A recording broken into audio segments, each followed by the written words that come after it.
In October 2021, the Chuddlemen, Ross, Brian, and Sam, convened at a cabin in the woods to start a podcast.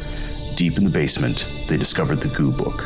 Unfortunately, they had made the mistake of muttering the incantation inside. Chuddle, Now cast into the Chuddleverse and trapped in a time loop, they are the crypt keepers of the Goo Gods, forced to ask and answer the same questions about a different horror movie every episode. This episode, they are Chuddling. The Wolf of Snow Hollow.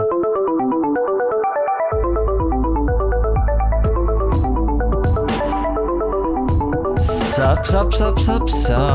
Welcome to another meeting of Chuddle the Pod, the only interdimensional horror movie club available in your dimension. Ooh. If you have not seen this movie before, we begin with our version of a trailer before we get into spoilers, and we have gathered in the Chuddle Club Crypt this episode to pay tribute to Shan Yao Zun, Goo God of Monsters. I am Sam. I am hosting. I'm here. Sup? Ross, are you here? Oh, hey. Oh. All right, my man. And Rybran, are you here? I got a mystery stain. Ooh, he is here. Sorry. Brian, the guy, man, with the mystery stain. Thanks for joining. You know it. We're always here in the Chuddle Club Crypt. Crypt. It's got a big of an echo tonight. Oh.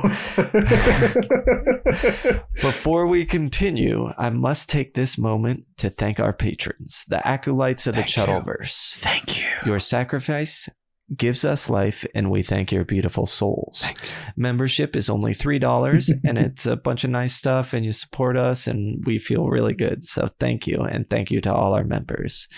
You can spread the Goo word by subscribing, rating, reviewing, commenting, sharing the show, telling a friend, doing all that kind of stuff. So, club members present, acolytes avowed, collection plate passed. Time to crack open that Goo book and officially begin tonight's meeting. Chuddle Aspertus. Give me that goo. Oh, yeah. Power and glory to Goo. All right, we got our log lines and taglines. Log lines, there's only one. Only one. And there's only one tagline. Log line and tagline. Starting with log line. Terror grips a small mountain town as bodies are discovered after each full moon. Losing sleep, raising a teenage daughter, and caring for his ailing father, Officer Marshall struggles to remind himself there's no such thing as werewolves. Do you think you're going to be able to do that the whole episode? I hope so. Nah. Hopefully I just call it back at proper comedic timing moments. That'll be the last we hear of it. All right. So log line, fine, little long. I'm not sure it really captures the spirit of the movie, though it is technically accurate. Agreed. And tagline, easy peasy. Welcome to Snow Hollow. That's it. Just the one. Okay. Let's bang that metal. Okay. Who forged this tribute for the Goo Gods? This one was written and directed by Jim Cummings. It is also starring Jim Cummings. Mm-hmm. He plays our lead, John Marshall. Horror fans may know Jim. He was in Halloween Kills. He was in Last Stop in Yuma County, if anybody might have checked that out, because the director's doing one of the next Evil Dead movies. And he's also in the upcoming Redux, which I know was in one of the film festivals, and we didn't get to see it, but looks like a good, cool one. I believe someone else we know is in that I'm excited to see. Redux, that is. I think it was... Sure, yeah. I have to look it up real quick. Yeah, Jeremy Holm, our boy Jeremy Holm. Oh, heck yeah. Yeah. Oh, we got to see this one. Yeah. That one. But we're not talking about Redux. It's not even out to the general public. Right now, it's Wolf of Snow Hollow. So Jim Cummings, writer, director, star. You know him from those things, perhaps. Ricky Lindholm as Julia Robson. Mm-hmm. Robson. I've known her for a long time from comedy, like Garfunkel and Oates. Yeah, being on Doug Loves Movies, that show on Comedy Central. Yeah, she had a few. Another period. Yep, that's it. Yeah, she did have a few. Yep. And then horror wise, she's in Queens of the Dead, which I haven't seen yet, but really want to see. She was in Knives Out, another horror comedy called Hell Baby, which I haven't seen. Oh yeah, Hell Baby was ridiculous. She's in Brian. You're a Gilmore Girls fan, right? Is that the show? I like Gilmore and Gossip Girl. So okay, she 5 episodes of Gilmore, and she also played Cheryl in season 7, episode 6 of Buffy the Vampire Slayer. What do you know? What do you know? Yeah. Shout out Ricky Lindholm. Shout out Ricky. Robert Forster as Sheriff Hadley, the dad in the movie. Sheriff Dadley. Yeah, Sheriff Dadley. He's in a million things for horror, most notably the Psycho remake, Alligator, which I believe was our lost episode. Yes, he was an Alligator. One of the two. And Maniac Cop 3, Badge of Silence. Ooh. But again, he's in a lot. I think he had 190 credits. Can that even be right? That can be right. It was something insane like that. For whatever reason, at times when he talked, his voice reminded me of the guy that whoever it is that's in those fake movies in Home Alone is like always yes, yeah, the actor talking in that old filthy animal accent. Yeah. Exactly. Chloe East as Jenna Marshall, our main character's daughter. She horror wise notable for Heretic. She's the one that one of the 2 girls. And there's a lot of other actors in this movie. That's kind of our core. I did want to give a quick shout out to Jimmy Tatro, who's done a lot of funny stuff, but I also know he's in Scream 7 because I saw him in the beginning of the trailer as I was running out of the theater. And that's all I have there. Do you guys have anybody you want to mention that I didn't mention? No, I think you got him. I can't remember his name, so I don't remember who it is. The guy that plays the boyfriend of the girl in the beginning with the deep voice. Yeah, Jimmy Tatro. That's who that is? Okay. Same guy, yeah. Yeah, what he was in that like mockumentary. The penis one. The penis one. Yeah. Yes, that's it. Yeah, American Vandal. That's it. It made me want to rewatch that. I've noticed him in everything he's been in since. He's I mean, he has gotten a lot of acting work. He's getting more and more now. Yeah. Notice distinct look, and he was a YouTuber before American Vandal. But yeah, where it's like treated like a serious true crime doc, but it's this kid drew a penis on all the teachers' cars and spray paint, I believe is what it was. Yes. Oh, the yes. second season was unfortunately about poop, so I didn't watch that one. But that's what I was thinking. Yes, but the first season is very, very good. Yeah, I'm a fan of him. Yes, for sure. Agreed. Next soundbite.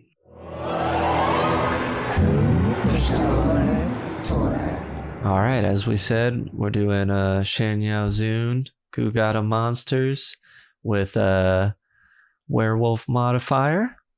So, does this movie fit into any other subgenres? It's like a detective movie, like cop story, kind of crimey, kind of true crimey, kind of a whodunit. Sure, family drama. Sure, yeah. Comedy, horror comedy. Yes, he's like dark comedy. Yeah, dark comedy. Like asshole comedy, Danny McBride comedy. Yeah, but like, because he's like this like asshole alcoholic, but it's a little too real at times of like how bad he is. It gets very real. So it's like, so that's where that dark comedy comes in, I think. Yeah, he is funny though. I really enjoy him. Oh, very funny when it's supposed to be funny. Very serious when it's supposed to be serious. What kind of environment is best to watch this? I think because of the dual aspect we just touched on, either with friends laughing or like quiet watching a detective movie. Kind of, yeah. I think once we get into our trigger warnings, I feel like it could be a group thing or an individual watch. It's dependent because I think some of the serious stuff gets pretty fucking serious. That's what I agree with. Like when I was watching it, this was like, I'd watched this a few years ago. We'll get into that, whatever, before. So I knew a lot of it. So the comedy was really funny to me in moments, but then I'm like, it's juxtaposed by this dark aspects of what it Very- is to be an alcoholic. And Probably that's what came makes from it Jim hard. Cummings. We Yeah. can touch on that in the IMDb. Yeah. It's a very stark yin yang where like it is like when it's funny, it's very, very fucking, but then like the serious stuff is like the comedy is at like a 5, like is at like a 6 or a 7, but then the seriousness is at like a fucking 11. And it's a very it's weird. it's not that fun belligerent town drunk or whatever type No, of thing. it is. It's a pretty it's real a very portrayal. sobering look at alcoholism. Yeah. Yes. Yeah. Yes. A functioning alcoholic of sorts. Yeah. Is it for beginners? I would say. I think it could be, but I could- wouldn't no. recommend it to a Right. beginner. Yeah, I think, agree. on paper, absolutely, this could be a beginner one, but I think, honestly, because it really marbles a few different genres in together, I just feel like there's way easier beginner movies, and then I think you might appreciate this seeing a few true crimey stuff, seeing a few other Exactly. werewolf films, and then Yep. hopping into this. I agree. Okay, speaking of that next bit, Trigger warnings. Haha. so as we already said it, a very Very realistic portrayal of alcoholism. There is also child death in this, young child death. Mhm. But I think the biggest trigger warning is the stark, drastic, like realism of alcoholism. Like it is not sugarcoating it in any which way, shape, or form. It is a very like serious look at alcoholism. yeah. Indeed. Does this please Ugat Maloo the Gorgot? Any other trigger warnings? We might think of them as we watch, but yeah, nothing off the top of my head. Yeah. Does it please Ugat Maloo the Gorgod? Nah, Not so I would much. say no. No. He would be wanting. He wants more. Yes. Oh yeah. Oh, he always wants more, but yeah. Always wants more. Oh man, something's rotten. What does that smell? Do you remember if you smelled anything funny? Ugh, it's that smell again. Obviously, it arrived spoiled. It isn't good. It's spoiled. Spoiler time. And if you're at the spoilers, guess what? Big psych. We are paying tribute to a different god. Look out. Oh yeah. Gotcha. This one's for drug lever. The goo god of killers. It's the first time we've had the killer. We've sacrificed to him, right? But we realized very Or her. early on that if killer werewolf, and is that like, oh, okay, would that be a huge spoiler point if we put that at the top of the episode? I hadn't seen this movie before, so we chose this movie because of the killer. It had to be a killer, but a werewolf movie. I was like, man, that's tough. So knowing that going in, it was kind of obvious what it was going to be. Yeah. But yeah, in yeah. case you hadn't seen it and didn't want it spoiled for you, we did a little trickarooski. Yes. But now here we are, paying tribute Mhm. to the killer. IMD behind the scenes. So something I wanted to touch on that's not in here, I'm doing it at the top while I remember. I watched a YouTube interview with him, and he talked about how there was 2 scenes they had to reshoot after principal shooting because a lot of the notes involved him being too unlikable and needing to change some scenes.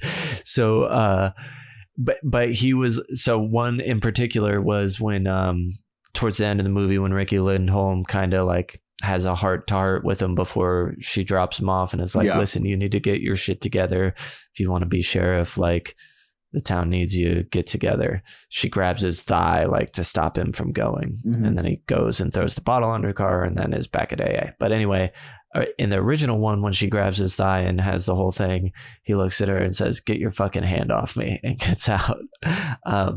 Because that is what a real alcoholic would do. Right. Yeah. That's sure. So I think that's why, I think that mindset is why we get some of the more heavy moments of the alcoholism. Yeah. Is wanting to portray it accurately. Sure. So that's what makes the comedy aspect so tough of it, because I can tell there's moments where the sheriff, what he's doing is supposed to be funny, but it's just like, oh man, you're just an alcoholic.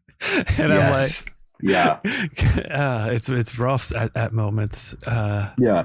Well, it's like it's almost like anti-hero thing because you have this. Well, incredibly. Yeah. You know what I mean? Oh, Like, yeah, because he sucks. Yeah. But I really like him, even though I don't. You know what I mean? Mm-hmm. Yeah. Real IMDb behind the scenes. In the scene where John Marshall was stabbed in the stomach, actor and director Jim Cummings originally wanted to actually vomit in the scene and had to be convinced not to. I read that as well, and I am very happy so that he was glad. convinced. I'm also very sad that he had to be convinced. I'm like, to not vomit on camera. we don't need that guy. We don't need that. We don't need it. We are good. Nope. Special effects are good. The special effects artists are good. They can create some very convincing vomit if you need that in that So scene. much stuff. You don't need to do it yourself, actors. I'm just going to say it. Don't ever do it. Actors act. Yeah, Act. You don't do act. Why don't you act like you're vomiting? All right. In the hot tub scene with Jimmy Tatro, actress Annie Hamilton accidentally burned herself when she mistakenly poured a kettle of boiling water on her chest as the water in the actual hot tub was quite cold. Oh shit. So I don't really understand that at all. Why did they give So I her left burning it in there. boiling water? She accidentally burned herself when she mistakenly poured a kettle of boiling water on her chest as the water in the actual hot tub was quite cold. Okay. So she was handed a kettle. She didn't realize how hot the actual kettle water was. And then she poured water onto her chest because she was in a freezing hot tub. Oh, she was in a cold hot tub. The hot tub she was in was needed hot water to not be so cold, but it was too hot and she burned herself. Yes. But she poured it Thank right on you, her Ross. chest. Did she know it was hot pouring it on her really chest? poorly. No. I mean, probably warmer. But probably not they as were boiling. like, here you go, pour it on your... Yeah, she probably knew it was hot. They were like, here, this will warm you up. Yeah. And she was like, They didn't lie. this is a bit of a long one, but it's our last one. In a 2020 interview on the Roger Ebert website, Jim Cummings spoke about the inspiration for the film. The myth of the werewolf, really about anger, is about a guy who doesn't have control over his anger once a month, so he goes out and kills people. It's closer to a serial killer story. I was reading the books of John Douglas and watching the first season of Mindhunter. I read every book by Douglas. He was the one who inspired The Silence of the Lambs. That author, Thomas Harris, hung out at the FBI Academy in Quantico, and Douglas played recordings of serial killers. It was one of the first serial killer movies that was inspired by John's work. I thought I could do a horror movie in the style of Zodiac, but as a comedy. And it's kind of structured that way. All of the montages and sequence editing. It feels David Fincher-esque, though it's almost Danny McBride style comedy. Which after reading that, I read it after I watched it the first time. I was like, oh, I can totally see how that's what he was going for. And then on the rewatch, I was like, this is 100% what he was going for. So hard balance to strike, but I think most of the time it works. All right. Drug Lever demands to know why we chose this offering. We chose it because you needed an offering with werewolves, and a human killer with werewolves is a tough It's a tough sell because I think the only other, because we're in spoiler zone anyways, I think maybe one of the Howling installments would have worked just because it was like a bunch of people in a castle getting bumped off one by one. That's spoilers for a different movie, Ross. For this movie, not other movies. Oh no, I'm not saying who did it, but what I'm saying is that like there's kind of like a who done it, but it's Howling. You know what I mean? Like if you're going into a Howling movie, you're expecting a werewolf. So, I mean, like, yeah, it was a hard kind of like, this almost picked itself because of how niche this was. You know what I mean? Like, sure. Mm-hmm. Absolutely. And I mean, and how well it worked for the category, incidentally enough. I mean, absolutely. And I had not seen this movie before. I'd had it recommended. I know our friend Ricky over at the Nightclub podcast really likes this movie a lot and has recommended it often, but I had not seen it until we chose it. Rick. Okay. let's get into it. And the first thing to do to get into it is get those hands out and stick them in the goo.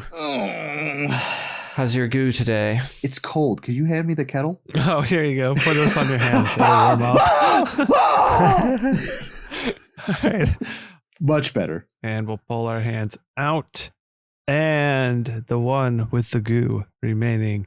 I guess warming your hand up helped that glue to stay on because Ross, it's all over your hand. It's because my hand's blistered and the goo kind of seeped into it, so it's now merging. Oh, with it could just be pus. Swollen flesh. Oh fuck. Okay. Goo hand. All right, let's do this.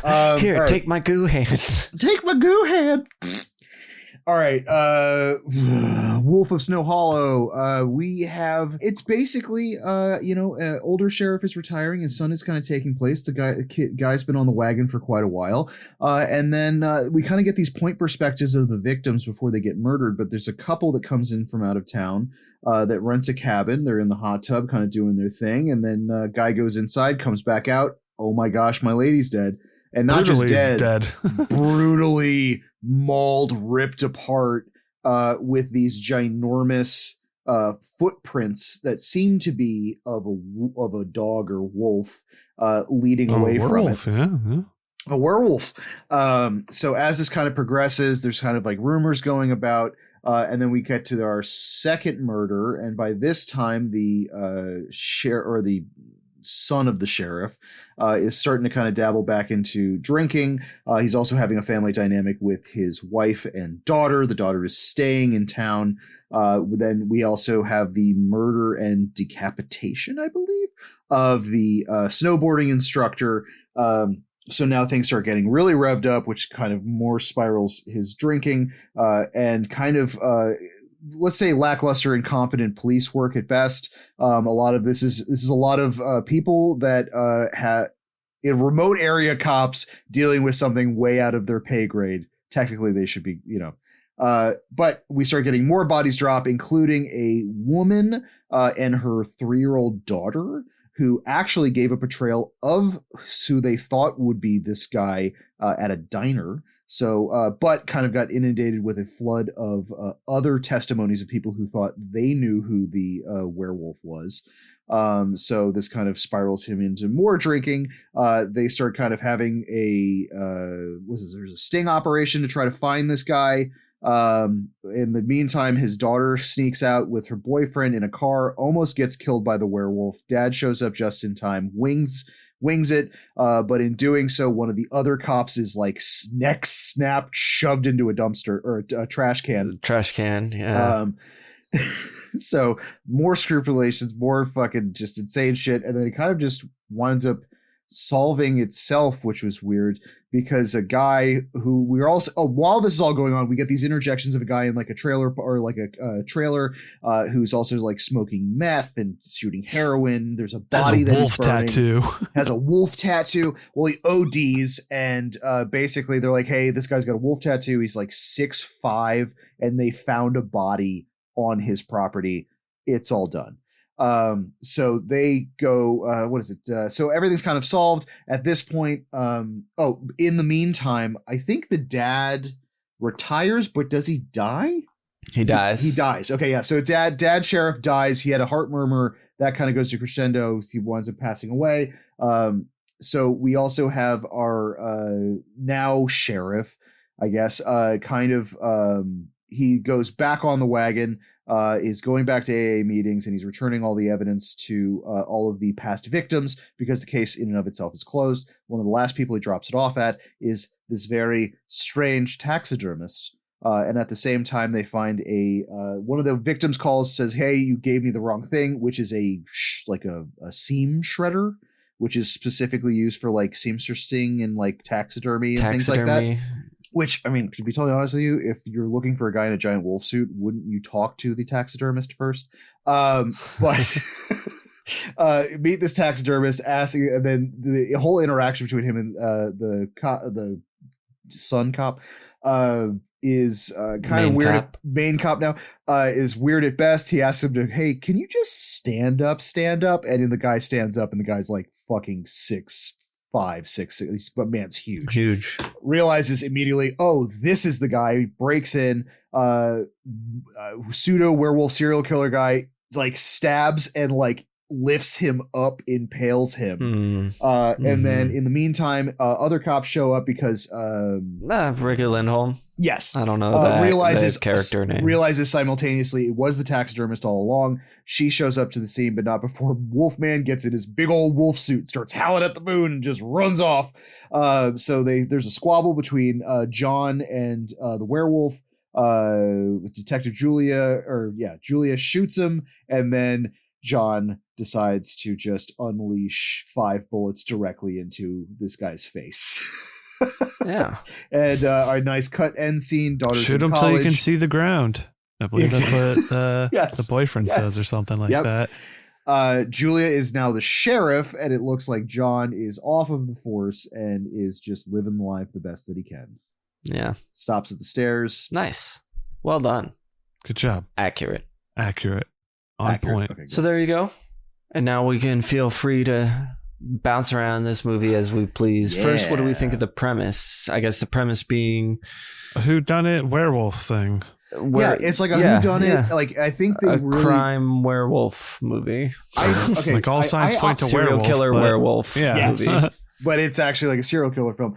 I really do like the way that it's shot, and I think the entire premise of like you're not really sure if this is a supernatural movie or a serial killer movie up until I'd probably say realistically like maybe like the halfway to 3/4 point, because like there's nods to there's something going on with like the diner scene and then like the voicemail scene for the original girl that are kind of shady, and then also you get those flashbacks of the guy in the trailer. So like you're kind of led to believe that something's going on, but you just don't know if this guy's like an actual werewolf and just doing meth in between turning into a werewolf, or I thought that was really interesting. But then we get the ski instructor, and then it's like, oh, I guess this really is a werewolf. Yeah, well, it's the first time you actually see the wolf suit that this guy is wearing, right? And it is, it kind of blurs the line, because I mean, there's also like, especially that silhouette scene where like she's on the ground and it's like walking towards her, like because it's like you see it but don't see it, and I do appreciate that. Is that like they didn't give us a bullshit like in the eyes of the victim it's an actual werewolf, and then when you act, it's like the Scooby-Doo thing, you know what I mean, where like the shots are far away and blurry enough that like it is a dude in a werewolf cosplaying as a werewolf, but the way it's shot, you're kind of in this uncanny valley of if it's real or not. Well, as a movie viewer, what else are you going to see other than a dude in a wolf suit? So you don't know whether or not that's in the reality of the movie or that's what they did to make a werewolf. You know what I mean? I think the only downside of having this premise, to be totally honest with you, is that if you were really into watching a werewolf movie, you might actually be kind of bummed out by the end of the movie. You could be disappointed that it's not an actual werewolf. I mean, I think that's where that goes towards that like that we said is for beginners, because I think if you're a beginner looking for your first werewolf movies, this might not really hit because you're not getting a real werewolf. But I feel like if you've watched some werewolf movies, I feel like that twist might be fun, appreciated at some point or something like that, to be like a little bit different. Totally. I agree. And I think having seen some of the serial killer type movies, the Zodiac, the Silence the Lambs type thing could be that, even Long Legs, that Detective 7 crime movie. The thriller, the mystery aspect to it, the whodunit. Which I kind of think like Longlegs and The Wolf of Snow Hollow are like the opposites of each other. Where it's like the Snow Hollow is one's fun to watch. Well, one is you think it's a supernatural movie until it's true crime, and then one is a true crime movie until you realize it's supernatural. You know what I mean? Like, oh, very good. Yeah. So premise, cool. Yeah, I think it's interesting. Filmmaking and technical aspects of it. I thought it was fine. I paid more attention to it on my second watch, and I think there's some cool like edits and pans and fades and things. Other than that, I don't know if I really have much to say about it. Yeah, I think the ones that really stood out for me, I did appreciate the werewolf scenes, especially on like second viewing when you're like fully recognizing that this is just a homicidal maniac in a wolf suit. It is cool how I just liked how those were shot, but nothing like besides the landscape, although the landscape is beautiful. It's nothing really stood out to me filmmaking, like cinematography wise. No, I think I agree to an extent. I think it was beautifully shot. I think it actually worked very well. I don't think there's anything that took me out of it in terms of the filmmaking, which is a very good aspect of a good film as well. Like I was, when I saw the werewolf, I was like, I wasn't taken out by if it is CG or whatever aspect to it. I was like, I just in it, and all was groovy, baby. Cool. Yeah, and I agree with you. Like not noticing is a good thing, like a positive. Suspenders of disbelief. Anything tug on your suspenders? I got 2 really. I think honestly, the big jump for me is the if you're in the headspace that this is a person, not a creature, especially when you see this thing firsthand, like the Jeep scene, where I'm like, I would be investigating or at least talking to taxidermists, and then when you find a guy who's like 6'7", I feel, but it also could lean towards the incompetency of the actual police work in this. You know what I mean? But like that to me, I think it was like more watching. I think it was like because I watched it. Yeah, it would be my third or fourth time seeing it. But like that's what kind of, at least at that point, I'm like, oh, the logic train kind of. Yeah, I mean, it doesn't ruin anything, but it's like that weird afterthought, you know? I agree. I mean, I can see that aspect to it. I think one of the big things too is our main character. He is so adamant that it has nothing to do with a wolf. I think it would be hesitant to even look that route or want his force to go down that road or even think about looking at a taxidermist type of thing. He's so flabbergasted, for lack of better words, throughout this whole movie. I can't believe anybody thinks it's a werewolf. He gets so mad. But he also is having this kind of sheriff role that has been thrust upon him probably before this movie. He knows his dad is in weirdish health, it seems like, and it's like things are declining. Obviously his relationship with his ex-wife and his daughter, everything's terrible, and it's all just a culmination of all this shit. And now we got the murders and everything here. So he's like, it can't be a fucking werewolf. It can't be anything with a wolf. So he's probably like, don't even talk to a fucking taxidermist. Screw that. I hate it.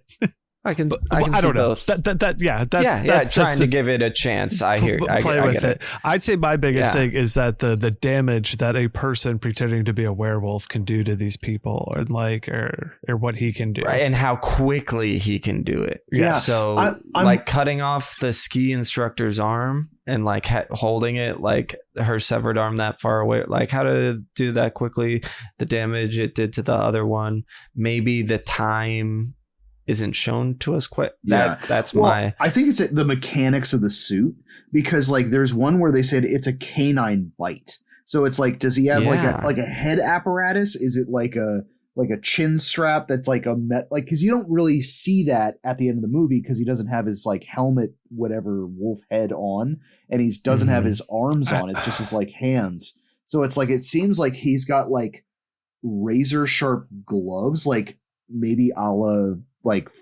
Nightmare on Elm Street, like knife finger claws. I could see that for sure. That can kind of make sense, but like still the damage. And is he like doing PCP or something? That's what I'm like too, like, because it made sense when we were looking at the meth dude. I'm like, yeah, this dude's getting fucking methed up and going at it. Or it's a meth werewolf or whatever it is. A meth wolf? Cocaine bear, meth wolf. Yeah. So I like meth werewolf. I want a meth werewolf, not just a no. I don't want just meth wolf. That's has to be a dude that does meth when he knows the full, or she. I don't care, whoever it is. I want my werewolf to know their werewolf full moon is coming. Therefore, they do meth, so then they turn into a werewolf. I wonder. Do you think You're still high? Are you still high when you turn into a werewolf if You're you're a werewolf? like stoned out on something? See, I think it just burns out of your system. That's what I would think too. You Because probably have to get some sort of special meth. Or like a time release meth. Where it's like, all right, this needs to stay in my system for at least an hour. I got to wolf out first and then maybe it's like meth is mixed with like the smallest dosage of silver, so it like does some weird shit to you. Like there's got to be something in there to make it react or act. Right? I don't know. If we really try to boil down the meth factory for werewolves and what it would take to get a fucking meth wolf. It's a meth wolf. Pause for laughter. And then my other suspender is that he's going around returning all this evidence at the end of the movie. The cops are not returning evidence when they're done. Like they might tell you can come pick it up, but nobody just does that.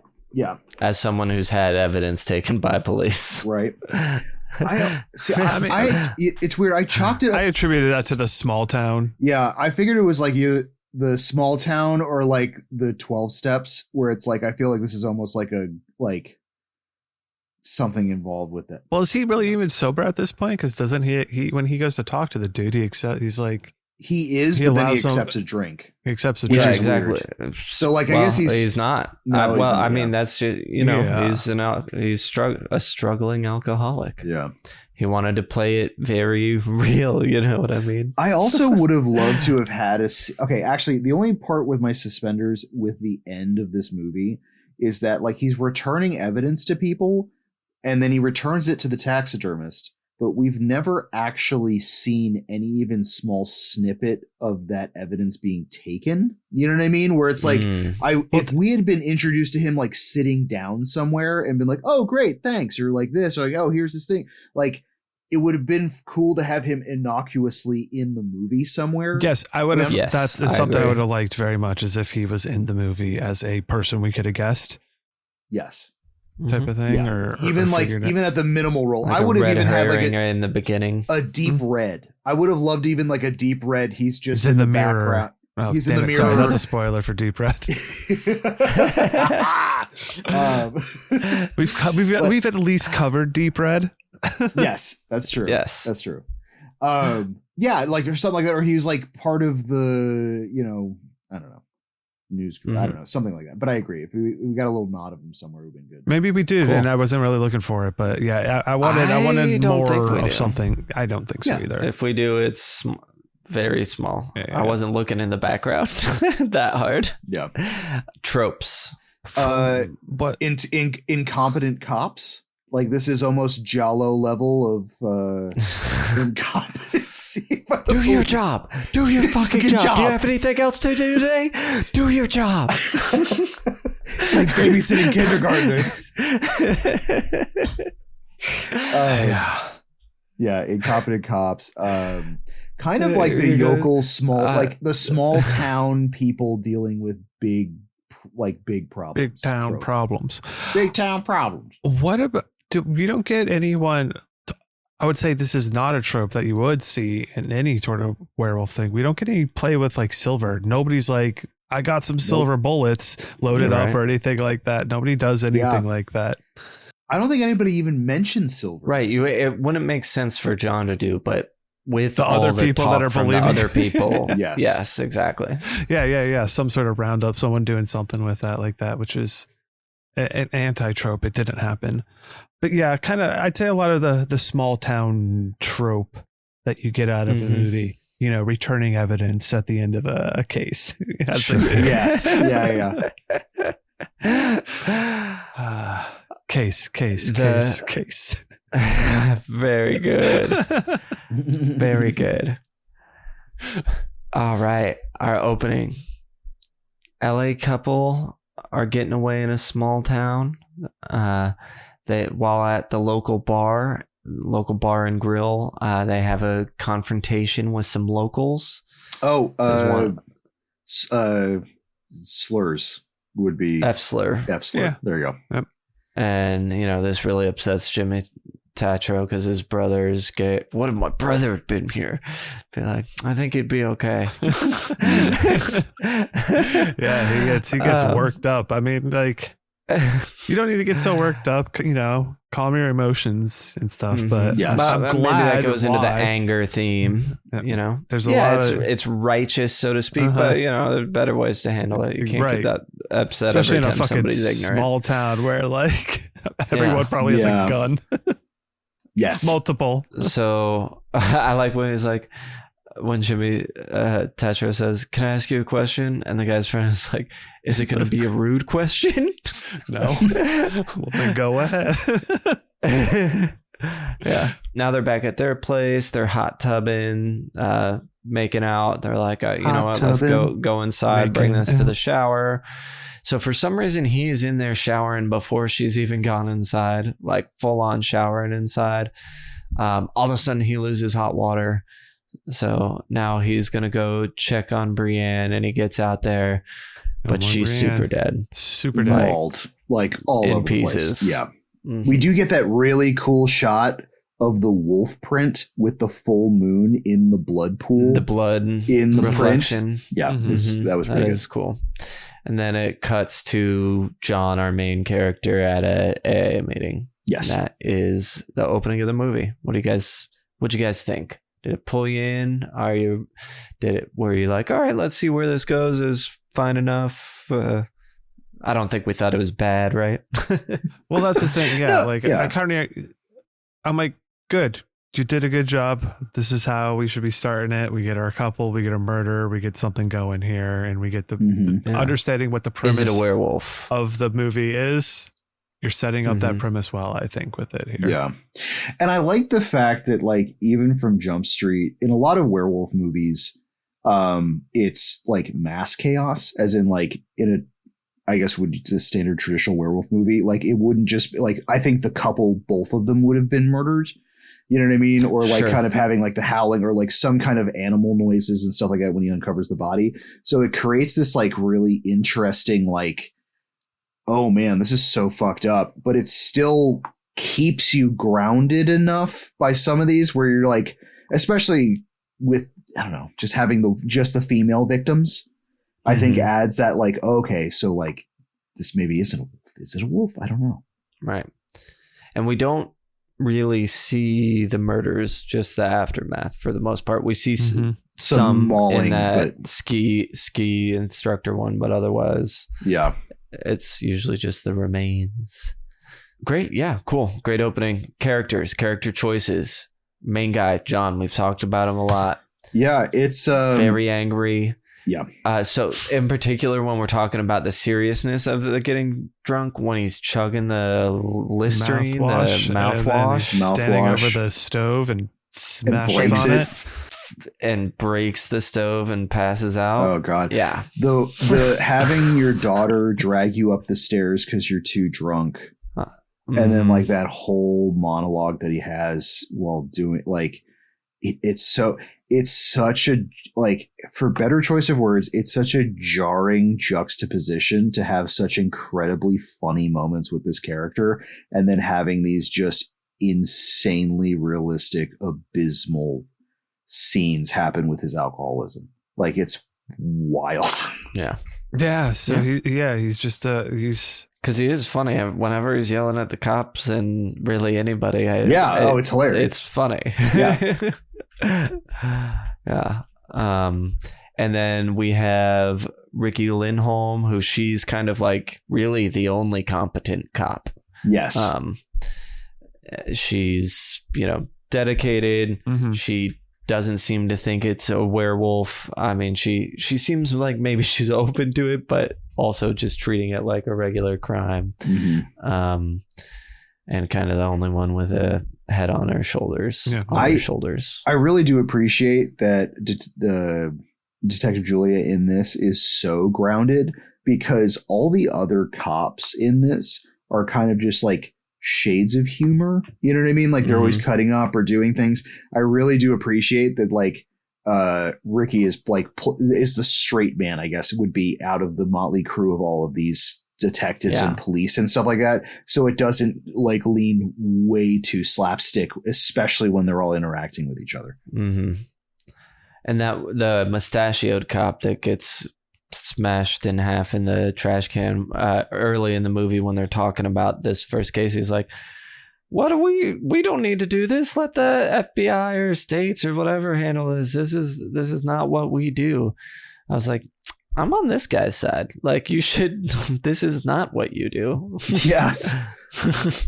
Well, doesn't he give that whole like explanation? It's like, well, the marshals won't even come in. I put a request in with them, so that's going to take like 48 hours for that. It's like the FBI won't even touch it because it wasn't on an interstate at all. Did you know that? They won't come in because it wasn't like, oh yeah, there's all these reasons that the feds wouldn't like come in to like, or how long it would take them a while to come check it out. Right.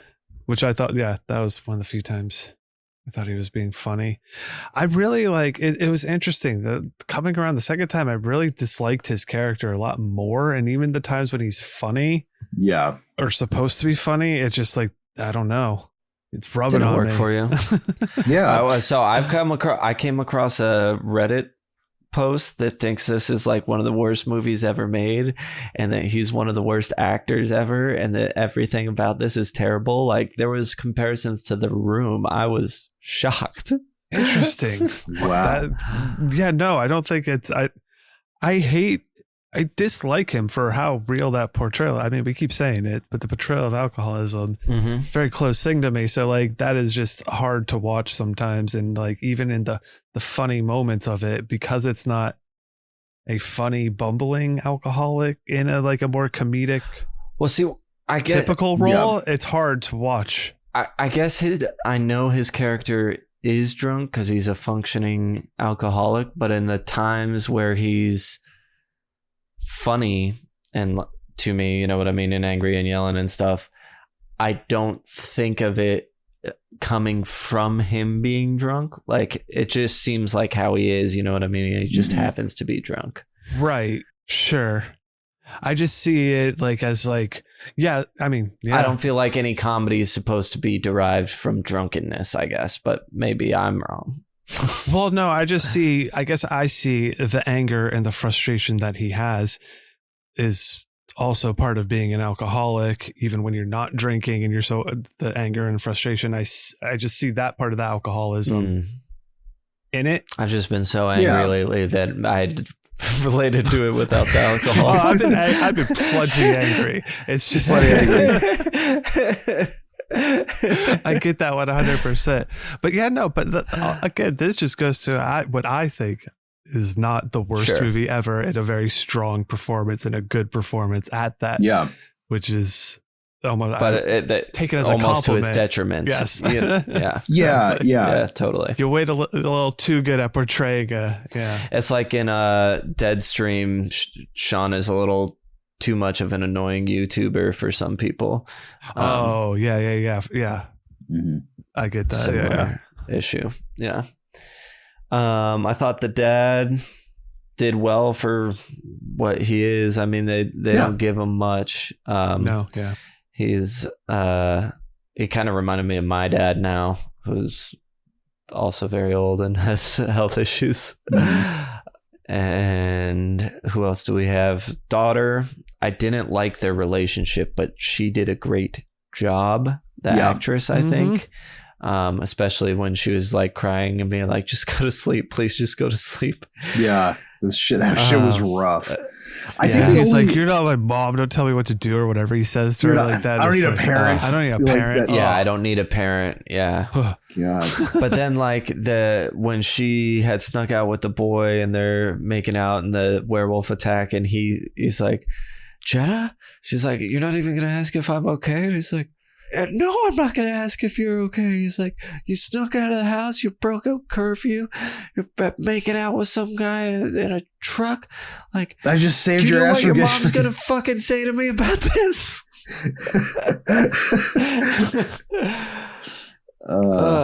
I think it was I know she's 17. It made me mad. It made me pissed. But see, that I related to like as a dad. That makes sense. Because I like, are you dad mode, I'm like, are you fucking kidding me? broke all these goddamn rules and put yourself in danger. Of course, obviously I want you to be okay, but what the fuck? Also, like at this point with the body count, what a wild thing to do. Like choice to go out and do that. Exactly. And be buck ass naked, mad. Be like, clearly naked, you're okay. We're talking. Yeah. I'm mad. But then her response of like, I've seen the back of your head for 17 years and like, I can't wait to not live with you. It's like, although, okay. Because I feel like ultimately he's still like, as a dad, he makes it about himself with that comment he's about very his mom. Selfish. It's all do you know what himself, your mom is gonna say? Like, I'm gonna have to deal with her dealing with all this shit. Exactly. Still, it's not about like worrying that you're even the well-being of her kid. Yeah. Oh, totally. Still funny. Although, okay, the scene where he finds out who was in the car with him, and he fucking puts that like shitty goes to his place with the thing around his head, tied around his face, and then the mom maces, like starts hitting him, and then it falls off, and she sees who it is and looks at the son. Well, they both what did you do? She maces both of them, and she's like, "What did you do? Why is he here?" He goes and pours the fucking milk all over his face. So then he goes and pours the milk all over his face, and it's too subtle, I think, the way the father dies. So he pours the milk over his face, comes back to the hospital, all fucked up looking from being pepper sprayed, which is funny looking. And he's like, she's like, Dad, where were you? And he's like, I was protecting my family. She's like, no, Dad. And then he looks over and we see the dad's hospital bed, because she was next to him, is now empty. Yeah. And that is the only way we know that he has passed. And then he goes on an even further binge. Yeah. So there's some things that aren't a little unclear that I don't love. That was one of them. Seems like he probably also left a gun for the daughter. At the end of the movie, where she's like, "What the fuck?" Why? Because she gets the condoms, but then looks at some and responds to it and looks, but we don't see what it is. She gets the condoms, and then it's him walking out, buckling his pants. Yeah, and you're supposed to. That's really weird. Well, you're supposed to. Very weird. So earlier in the movie, he has his revolver in the holster behind that he had to unbuckle and then rebuckle when he put it in. So like that's what it's so that's what that's indicating there. Yes, that he had taken too subtle. Too subtle. Well, all you can't expect your audience to pay that much attention. I mean, his growth is only very subtle. Like. Yeah, it's him not getting mad at those kids as he's walking down the stairs. That's all we get from him, and it's which that I kind of like is like, look, he's a broken dude who's still kind of a lot of work to do, but he wants to do the work. He's probably going to relapse again and blah blah blah, but and maybe he'll be fucked up forever, but. He is willing to let strangers walk past and say something that would normally make him stop and yell at them. Okay. Dialogue. I think there's a lot of funny lines. Sure. We've touched on some. So I wrote a couple down, and then I was like, I'm not even going to bother keeping track of these. But one was talking to the ineptitude of the cops for the initial crime scene. One of the people, like just a citizen, is like, they said there was a chemical spill. Are my dogs are going to be okay? And the other cop's like, they said what? Like they said what? I think there's a lot of good background stuff. Yeah, of like the cops. Oh, dude, the cop. Okay, I think it's the. I don't know if it's the first one or I don't know if it's the second one. Anyways, it's one of the cops goes, they think it was a canine. And then he yells it in the news reporter, and then the window of theirs slowly goes up. I like the sheriff, the old sheriff, when he gets the email, he's like, I got 11 new emails this morning. It's like, Jesus Christ, this is my worst of my birthday. That is so good. I love that line. Yeah. And then I just pulled up a list of the codes, but that cop ends up getting fired for the yelling the thing about believing it's the canines. And I love his just facial expression to that. I love at one point, I think it's at that part where he's like, just turned around. I was like, everybody stop yelling at me. He is overwhelmed. But then I really love when this is the other line I wrote down after he's gone to the library, and he's like, these are just angry men who hate women. The reason the murders are done at moonlight is because that's when you can see best. And he says to Ricky Lindholm, he's like, do you think women have had to deal with shit like this since the Middle Ages? She just looks at him, you know. So good. Yeah, where I just saw it. The boyfriend from the girl in the beginning, it tells him to shoot him until you can see the ground through his face. It's like, yeah, I guess he does do that. What a line. I mean, yeah, you feel that. And we touched on it, but I do love when he yelled at the other cop about doing his job. It's like, he's just talking to him and he says something and the cop's like, oh, well, if he did that, he's not going to leave any prints. And he's like, just do your job. Do your fucking job.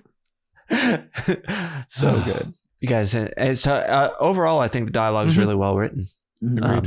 I also like when he comes back drunk to the AA meeting trying to get in, and he's like making comments about the other guys looking at him. And your wife, like, your wife's bullshit. Like, Facebook theories are bullshit. Yeah, she doesn't know anything. She didn't know anything, and you can hear audibly behind the camera the seat shift, like he's getting out of his seat, and he looks up. He goes, "I'll leave." It's because he's like, well, you tell her to print them out, roll them up, and sit on them.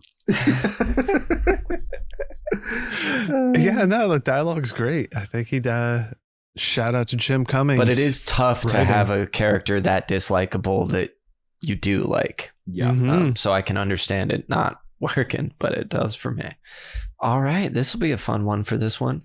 Anything fool you or surprise you about this one? So you guys didn't have sort of that precursor knowledge. Do you remember your first time? Was it gentle? No, I think the first time that I watched it, I was a little surprised. Like, I think I was more confused that we didn't get the wolf suit. And then it was more of like the twist. Cause like the second the fucking taxidermist opens the door and he's hunched over like Igor, like the way that he's presented is not normal, where you kind of do that. Like, oh, this guy definitely did it. Like the second he opened it. But I was really happy about like him seeing the guy in the suit. I think that kind of like added the last piece. Of the well, and for me. Still, that's like the last 5 minutes, maybe less of the movie. So if that was when that happened, that's when they're it held you for most of it. You there. Yeah, I mean, I remember. I think I went back and forth as I was first watching it, not knowing if it was what they were doing, because I think it's built to be set up in a way that is with the whodunit stuff. You're supposed to think, is it or is it not? Exactly. So then when you see those moments of what seems to be a werewolf, I was like, oh shit, okay, so it is a werewolf. I was like, that would have convinced me. Yeah. Even kind of knowing, but not really. I was like, well, see, now seeing this, how are they going to do this if this is going to be a guy? You know? And then I just like, I don't remember what I really thought of the reveal. I was like, okay, so it is a person. I mean, that was fine how they were portraying it, whatever. But I don't remember what the initial thought was. If it really blew me away or anything, I was like, oh my God, it is a person. No, it's like, okay, cool. It is. There were two options. It was one of them. Yeah. It kind of led me both ways, and I was there for it either way. Yeah. Mm-hmm. So is it weird that, like, to me, I was so emotionally invested in what was going on with the fucking dude that like the werewolf was like almost secondary for me, where I was just like, man, I hope this guy gets better. Get it together. Like, and then I'm like, I guess just finish the werewolf thing, but like, come on, man, get back up. Mm-hmm. So what is the deal with our fake out guy? He was just some other murdering dude. Why did he have a body? Yeah. So there was a body on his property. Is that it? But then we saw him burning it, right? Or was that just a fire? No, there was a body in that fire that he's burning. There was a body underneath that. In there. I think they allude to like a missing person, but they don't really. It's probably one of those things. If we paid close enough attention, there was one thing somewhere that answered it. Sure, could be. I mean, the movie is relatively short. It's an hour 25. Like, I love that. Yeah, so love the hell out of that. There's not much. Respects your time. There's not many places to hide stuff, so yeah, right. So I'm not sure. I feel like that was just a kind of a red herring, like it's just a thing to throw in there to make us think it's like Totally. And does that, I don't know. Well, and it also, actually, I will say, when that happened, because I didn't necessarily know we were getting that other guy until we did. I was like, is this being more some sort of like, doesn't matter how inept the police are, like it just sort of resolved itself. It doesn't matter. I was like, are we taking some sort of nihilistic view here or something? I wasn't. Well, okay. So exactly sure. I think like, yeah, with our final guy, I would have liked to seen him throughout the movie beforehand. And I think that would have made us following the other guy, I don't know, work better for me. Cause it just, I don't know. There's something about it that feels disjointed. I'm like, the only reason you're doing this feels very clearly to make me feel like this guy is our werewolf. Therefore, I'm going to be like, this guy's clearly not going to be our werewolf. Like you're leading me here too often and showing me things. Yeah, so I'm like, it's too much. It's too much of a red herring. Yeah, it's but like, okay, yeah. this is just and so then I would have liked it if they had our actual bad guy mixed in there somewhere to make that all feel. I don't know. Well, I did think at first when we saw that guy, I was like, oh, maybe they were working together somehow. Because obviously, I'm like, well, this is going to be some sort of. I didn't necessarily think that it totally absolved our other guy, and I think part of that is because there was a body there. Yeah. There's too many questions about this other weird dude, like the meth dude. I don't know. And so actually going back to filmmaking, there's a couple times where we get shots where it's just like sort of zooming in on his kitchen, like it'd just be like a cut to that. Oh yeah, like the microwave. Yeah. What? Why did that happen? Well, a couple times? Originally the zoom point, at least the way I inferred it, is like the zoom point and the pressure point on that was actually where he was keeping his secret stash of alcohol above the microwave. So it's that like the alcohol calling him. I'm sure that's what it is. Yeah. I am positive that's what it is. I just didn't get that was his stash spot. Jump scares. Were there any? I mean, I could suppose that some of the werewolf scenes could be scary to someone or jump scary enough. Yeah. Someone's arm goes missing, but to us hardened horror folk, it wasn't bad. Let's talk about the gores and kills. Gores. Not really visible, but Brienne looks torn to pieces. We see about as much of the victims as we see the werewolf. We talked about how you kind of see it, but you don't see it. I feel like we kind of see that with these mutilated bodies. Yeah, especially like the first one, you don't really... A lot of damage. Yeah. You can tell because, like, obviously they're putting things in separate bags all over the crime scene. And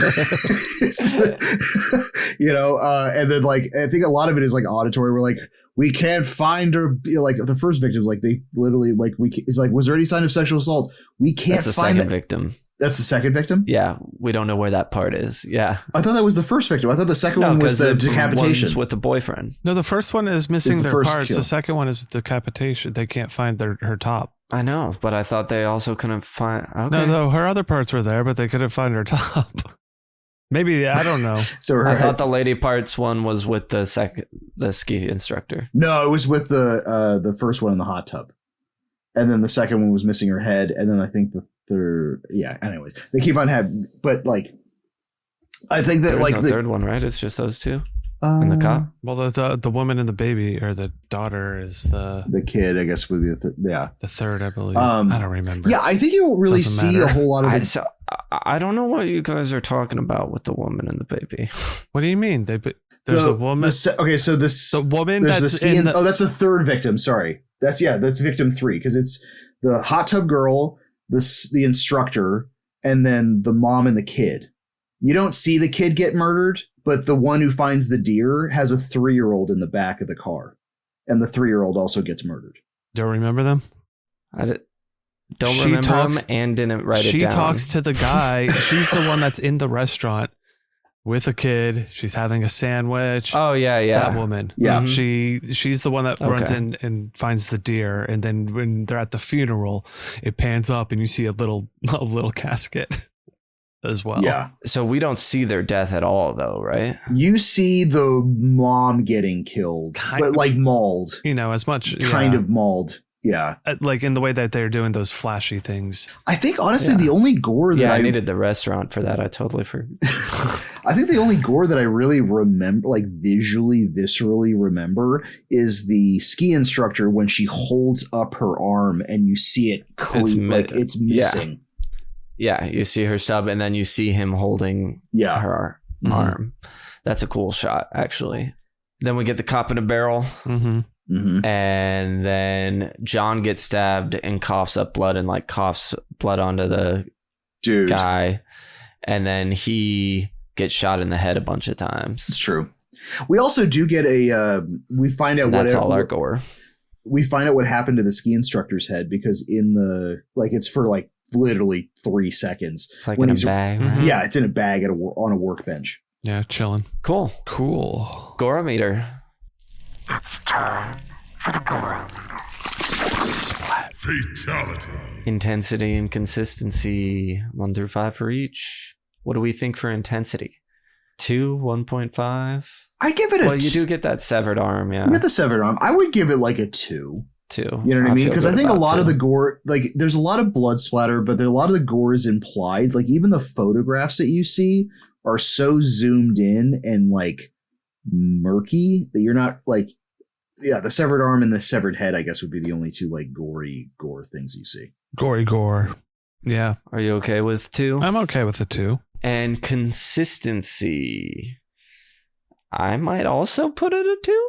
Yeah, sure. It is kind of throughout, but no, yeah. What do you think, Ross? No, I think 2. Yeah, because I mean, like we get them sporadically throughout the film, but like you said, it's a lot more of like the drama that happens in between the murders than of like a copious amount of like blood and guts. So right. So that gives a total of 4 out of 10. How does that feel? Yeah, that sounds about right.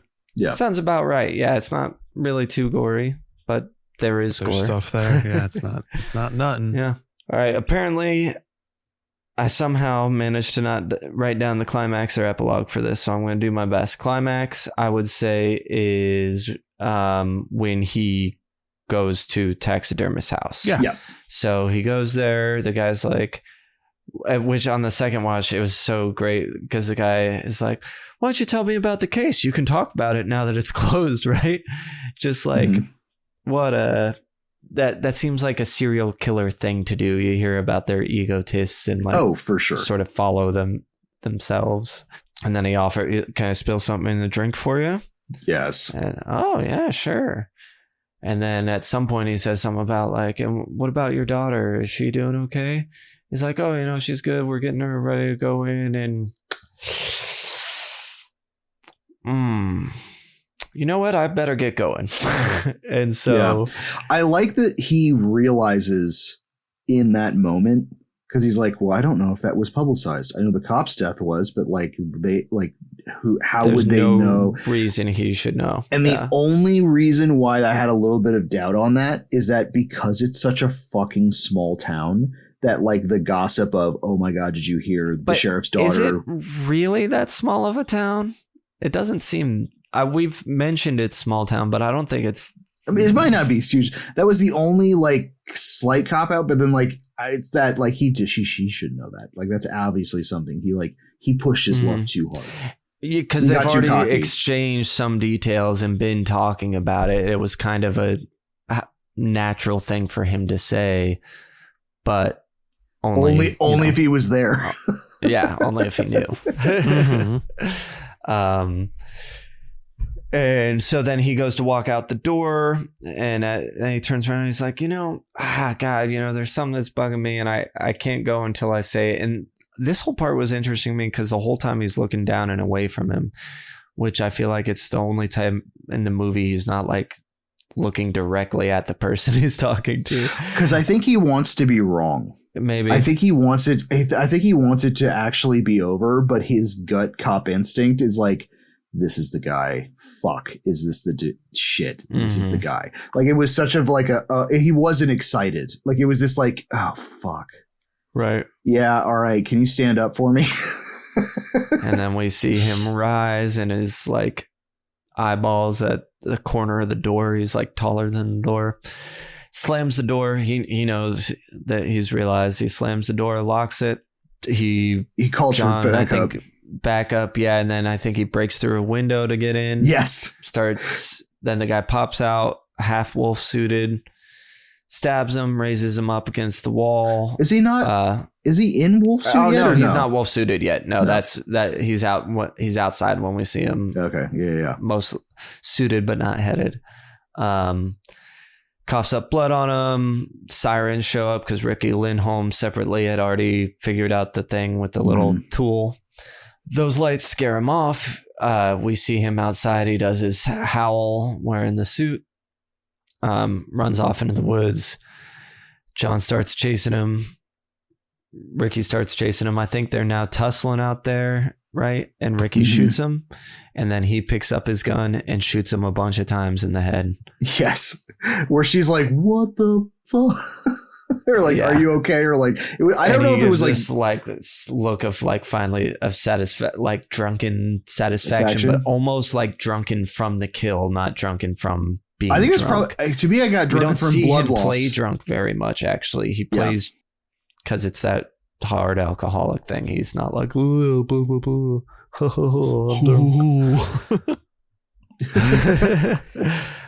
I'm drunk. And then the epilogue. Ricky Lindholm is now the sheriff. She's helping drop Jen off at college. We think it's just her, but turns out the dad's there too. He's left something for protection for her gross dad. It's condoms and the gun. And then as he's walking down the steps, he hears some young men talk about hot girls and she could arrest me. Something. Oh yeah, it's like a fresh meat. And he stops, but then he keeps walking down those stairs. End of the movie. What do we think of the ending? Fine. I like it. It's fine, yeah. It works, yeah. I think that there's parts that weren't clear for me until we covered this, talked about it. But I like it. I do like that she becomes the sheriff, as in like that I think was like well deserved because she's like the hardest working cop that was in absolutely. the movie. It would have been I think given what we've seen from John, too much of a stretch to believe he's cleaned up his act. Interesting that he's not a cop at all anymore, it seems like. I like that it showed some growth from him. I do like the way it kind of left his character, considering especially we hadn't really seen anything change before. Really just a spiral is what we saw. Yeah. Crematorium of questions. So we know our first question. How would we survive this one? I think we're okay. Just I don't think three dudes because of victim choice. Like seems to be a but hater. also like we're not out cops. In the middle of the, you know what I mean? Well, like, even if we're chuddling through town. Snow Hollow seems dope. Yeah, like we're on the Chuddle bus and we end up in Snow Hollow and we're hanging out. I don't think we're not targets. We're not. Yeah. No, I don't although think so. He kills the one cop. Yeah, but that's because they were chasing trash him, can. and there was like we hear the gunfire. So I assume there was a confrontation. So we just basically can't be in like a werewolf posse to try to bring down a werewolf. I mean, and then we should be. I think when he comes up and sees that it's just three dudes chilling in a hot tub, he's gonna go the other way. No, that werewolf's gonna get. He into might the come hot just tub. hang out based on who this dude is, but yeah. It's I think fortunately for us we're okay if it's just us. And three. if we have to fight this wolf, if it's the three of us, I think we'll be able to make it out. One of us might end up with if confrontation does happen, some missing fingers. Sure. Do we have one gun between the three of us? I think we'll just hot potato it to whoever's not getting mauled. All right, if you get mauled, we'll make it. If you're getting mauled, remember hot potato the gun. Throw the gun. Hot potato. All right, as long as we have that rule set in place, I think at least one of us gets out. It's good to establish that now. In any situation, if the situation ever arises, werewolf. If we ever find a room in here that it's like a bear One bear, one gun, three dudes. One bear, one gun, three dudes is a weird video. You got hot potato that gun. Oh, God. Okay. Yeah, hot potato that gun all day. All right, let's avoid that room if we can. How do you make the film gooier?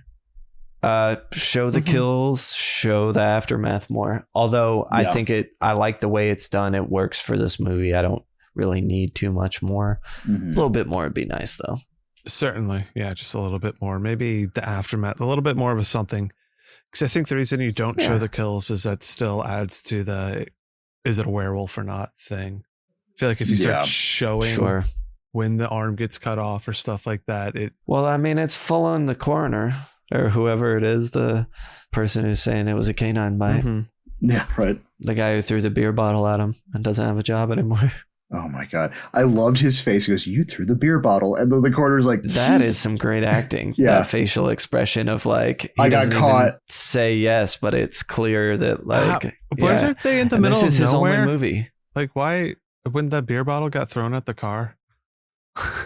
Yeah, that was my suspenders. I was like, wait a minute. Maybe they just went like down the mountain and he was just from up higher. I don't know. It just seemed like it was just on the side of the road, like where he would have had to have been chilling was like there's nothing else around it. Why were you just chilling there? But it's Snow Hollow. Just laying flat. He could have just been like out drinking on the side of the road because who knows? It's in Snow's Hollow. They might do that. Hero level 1 through 10. Power level, iconography, put them together. Power level, tenacity. Yeah. So Jim John. Also, he is technically our hero of this film. Yeah. Iconography is kind of like flatlined. I mean, like, well, it's not iconography. Remember, it's tenacity. That's right, tenacity. I don't know, man. I mean, like he's pretty hell bent on trying to get this thing solved, but he also is like having really bad. He's got his own demons. Yeah. So like his tenacity's misguided at best. You know what I mean? Like, yeah, where I'd say his mind is at like a 4 out of 5. His heart or whatever it is that's betraying it is at like a 2 out of 5. So yeah, I mean, I don't know, 3. I was gonna say I give it a 3 just because of the last act where like him diving through the window and then chasing the guy down and like because he easily could have just left. You know what I mean? Like it was quote unquote solved. Right. But like, yeah. And then just ice and seeing the guy's face through his face was the quote, right? And once you see the holes through the I want to see his face through his face. Yeah. Yeah. Hey. Come here. I want to tell you something. When you get to him, let me tell you something like that. I want to see his face through his face. I want to see his skull through his skull and his toes through his toes. Capiche? That was fun. Why don't you make his belly button into an Audi, okay? All right. Whoa. Yeah. So yeah, I give it a 3. Yeah, same. I feel all right, Brian. Yeah, that feels fine. Yeah. Power level, just a regular human. 1. What is that? A 1? Yeah. Wait. I would just say 1 because I mean, like even the he's not supercharged. He's just if anything, he's a bit debilitated. So all right, cool. That puts him at a 4. Villain level, power level, cosplay werewolf. Yeah, I'm pretty good at it too. Yeah, we don't rank their iconography. So I thought power level got replaced by tenacity. And not the other way around. Is it power level? Is that what it is? I believe so. I never fixed it on my thing. All right. That makes more sense. Yeah. Tenacity for power level. So that'd be 3. And then iconography. And then is low. Iconography remains. Because he's just kind of like a cop. You're right. I mean, yes, I would recognize because his cop patch would say Snow's Hollow. Or whatever. Yeah. But yeah. 1. So still same score. Yeah. Same score. Just different terminology. Thank you, Brian. Yeah. Now villain is power level iconography. And I mean, power level, I mean, like he did snap a cop's neck and shove him into a dump. Like he's also got that arm off pretty quick. Well, we don't really get a good close look at like his gloves and his head mount that suit could be kind of Iron Man-y. I was literally thinking the exact same thing. I think it's probably like a nanotech Iron Man suit, but it just looks like a werewolf. Sure. Oh, it's wolf tech? That's why I can do all these insane things. Cool, but that's unconfirmed, so we can't, give it full power level. I'd probably say power level would be like, I don't know. I'd almost say like a 2.5. Just because exactly what I was going to say. Yeah. I mean, I almost want to say a 3, 2.5. Yeah. 2.5. Oh, well then perfect. Yeah. 2.5. And then iconography. We don't see enough of the wolf to be able to spot this particular werewolf among other werewolves. It's almost you'd have to be the guy, really tall, like half wearing it without the head, with blood splatter on his face. I would recognize immediately. I might not, especially if you got like a red flannel. Yeah. Mm-hmm. Oh, all the victims wear red. That was an IMDb behind the scene that I took out. Sort of Red Riding Hood thing. They all have red somewhere on them. Neat. So I may 2. I give iconography maybe a 2, just because like the werewolf itself is so masked. Although I mean, like, 2. It would take me a minute, but I would. I'd recognize maybe that dude at con, but it would take me a minute. Yeah, 2. Yeah, that's 2. That's fine for me too. 4.5. So slightly higher than our hero, which makes sense because he got stabbed, impaled, and someone else shot him. So yeah, all he did was shoot him while he was down.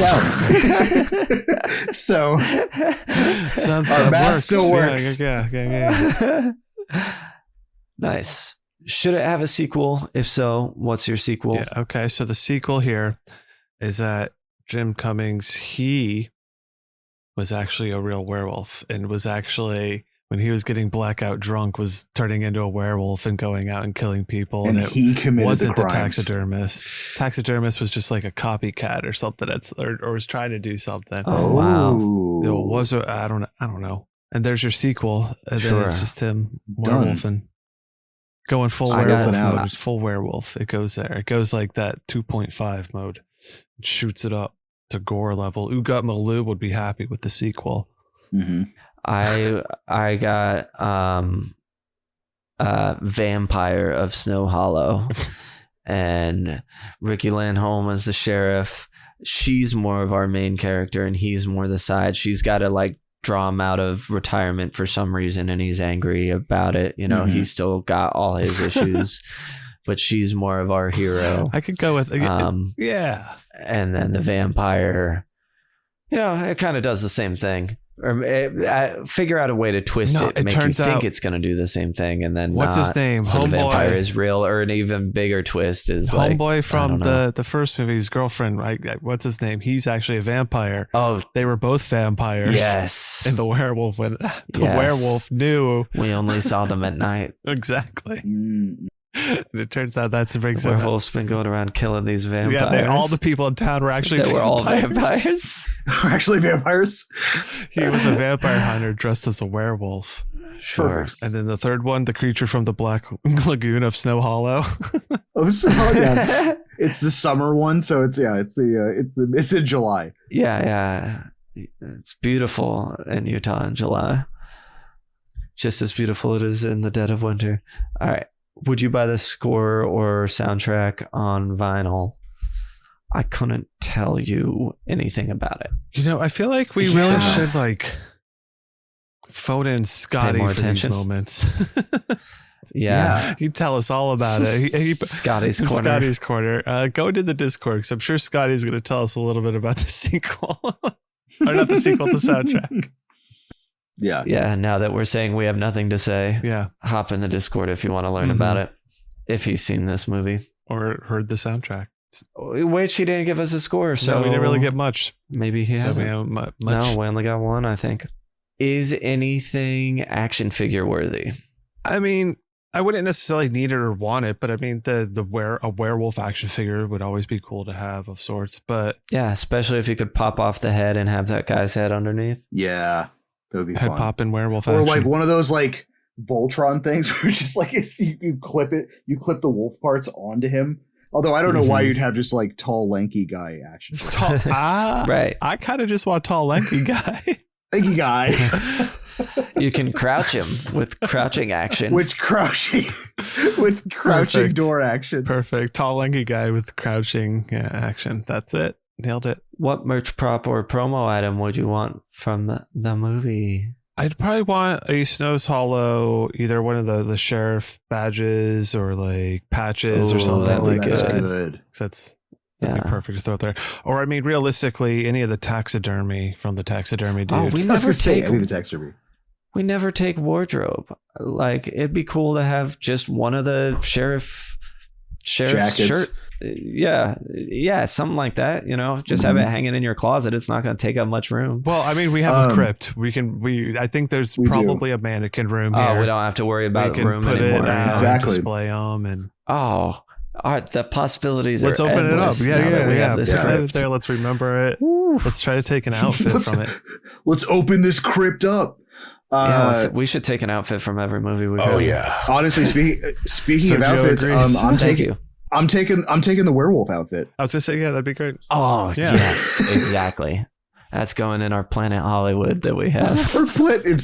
We have a full Planet Hollywood restaurant. You've had the Planet Hollywood room? Good. Awesome. I found it too. I'm glad we've all discovered we that can one eat at there. least. Yeah. Okay, cool. We'll throw it in the Planet Hollywood. Midnight showing. What are you throwing at the screen? Booze? Snow. Oh, snow. Snowballs. Snowballs. Mouthwash. Yeah.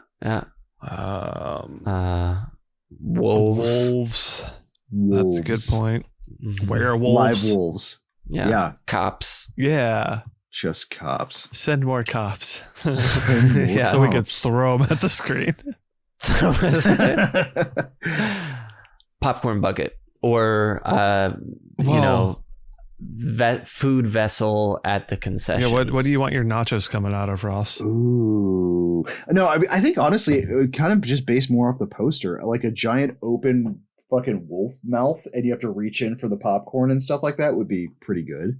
Speaking of the poster, I do love the poster. The poster's great. It is a really, really good Yeah. poster. Simple, effective, good.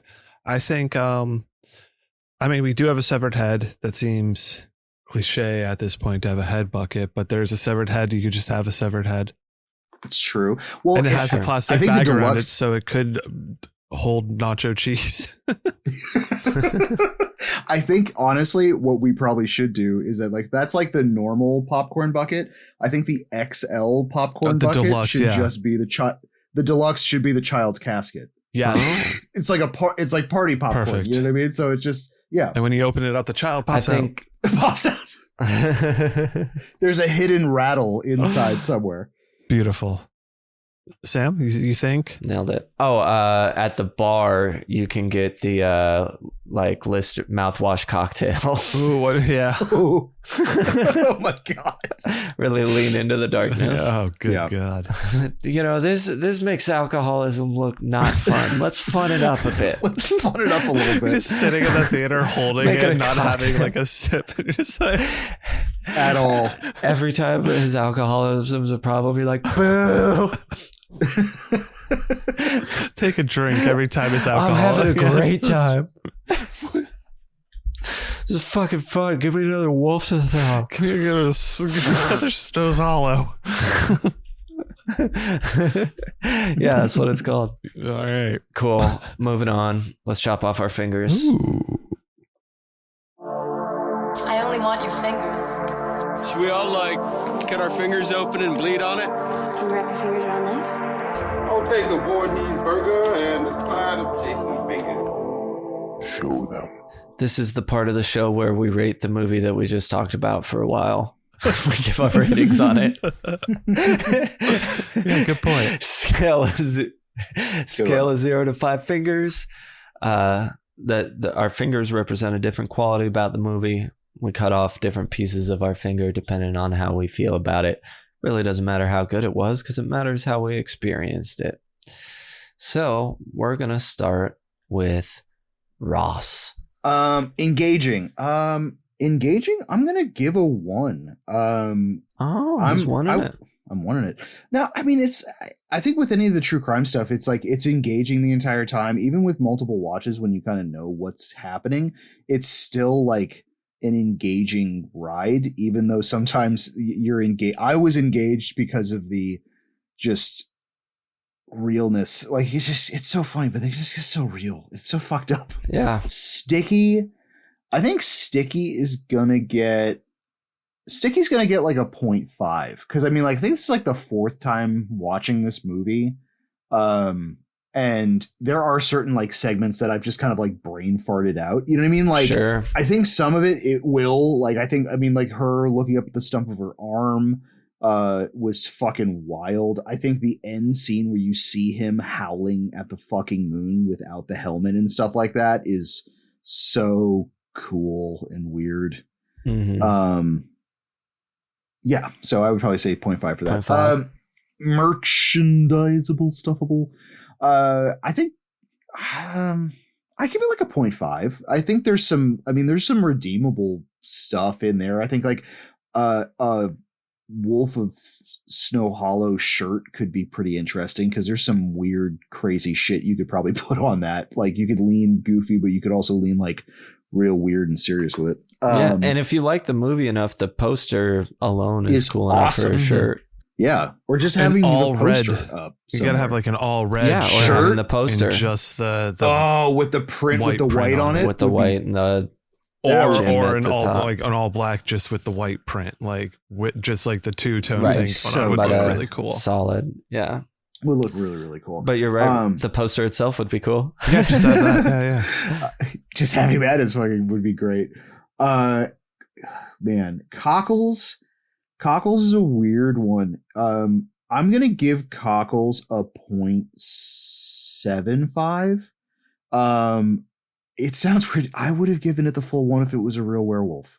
I just really like. I'm a sucker for werewolves, and I know you're a big werewolf guy. I was, so, and we talked about how it might be disappointing for werewolf fans. For werewolf, yeah. So like, I think the first time watching it, I was bummed out it was a dude. Albeit, I love the scene of him like just all wolf cosplayed out, just growling gutturally crazy, and then running off.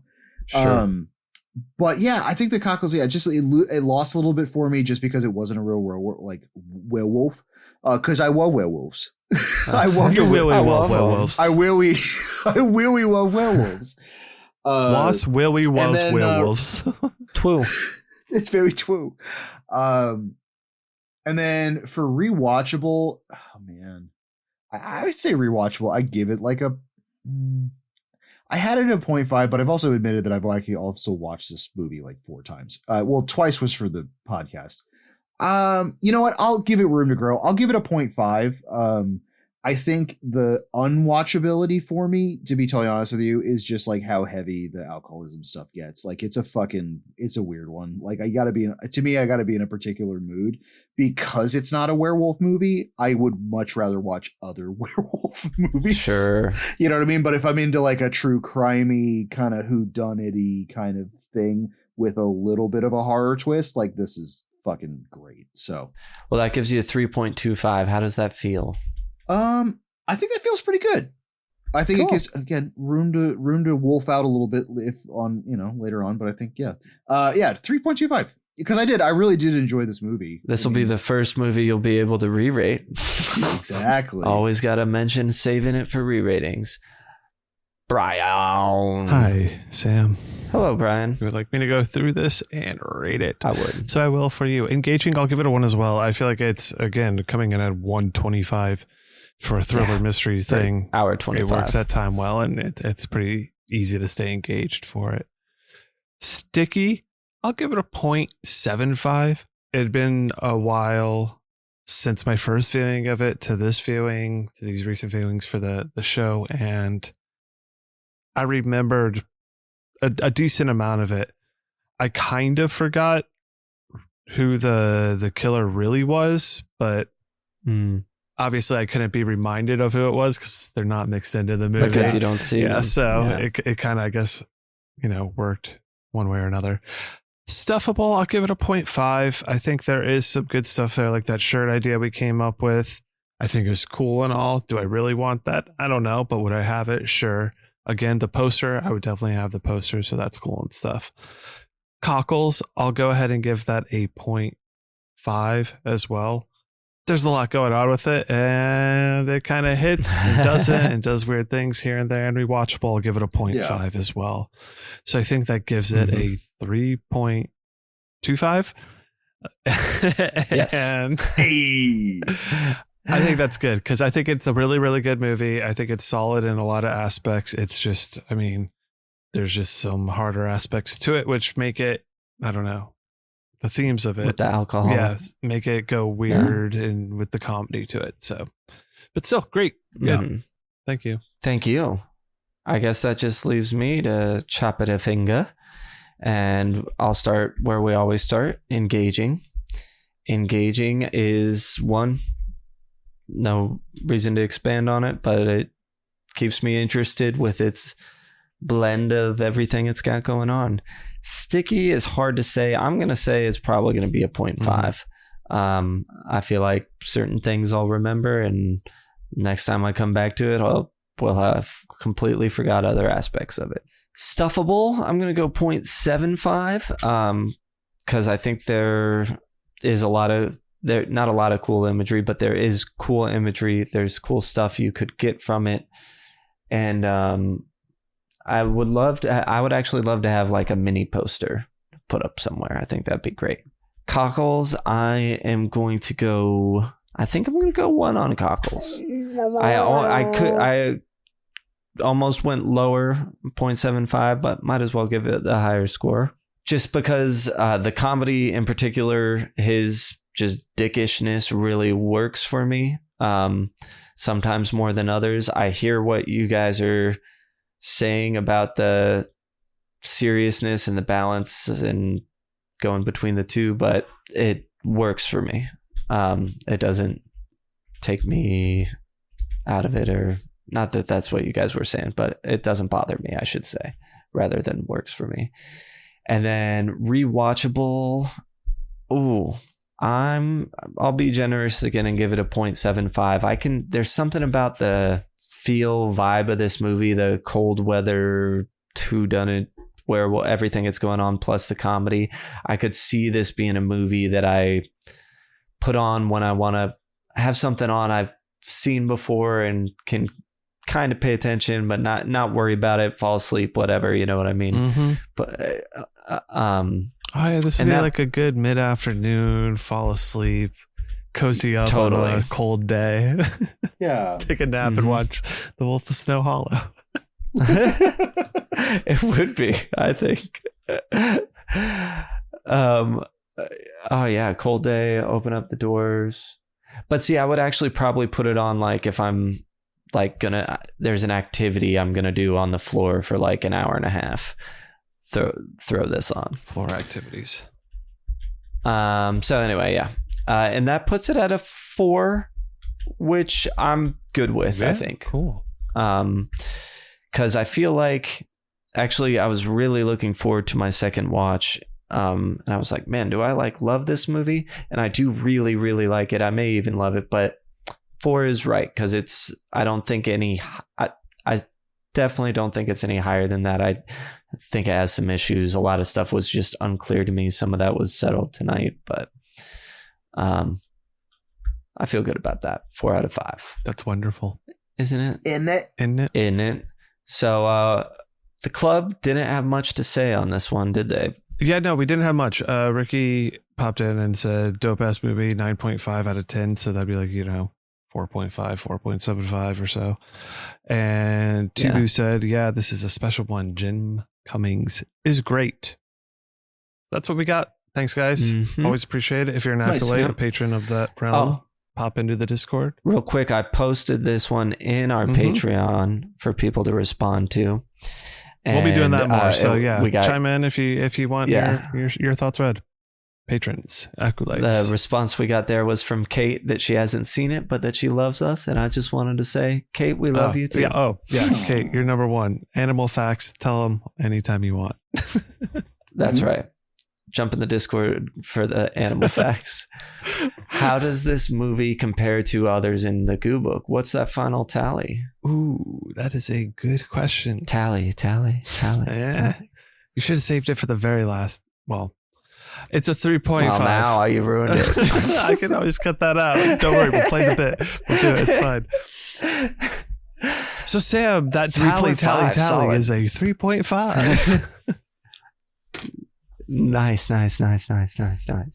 So we got to send it back to Earth. We do. Doesn't get the Hellmouth, which I didn't think it would, but doesn't make the crypt either. It's okay. It sits with other back to Earthies like New Year's Evil, Wreck 2, a classic horror story, and The Beyond were all 3.5s. Yeah. Good movie. I mean, 3.5 I think is a very strong, respectable score still. The Goo Book will look upon it right fondly. above it, a recent one, Inside, was a 3.7. Should be higher. I can't. I'm surprised how much I like that movie. I maybe should have re-rated it even higher. Can't go back now. All right. Who knows? Maybe the Goo Gods will let us. All right.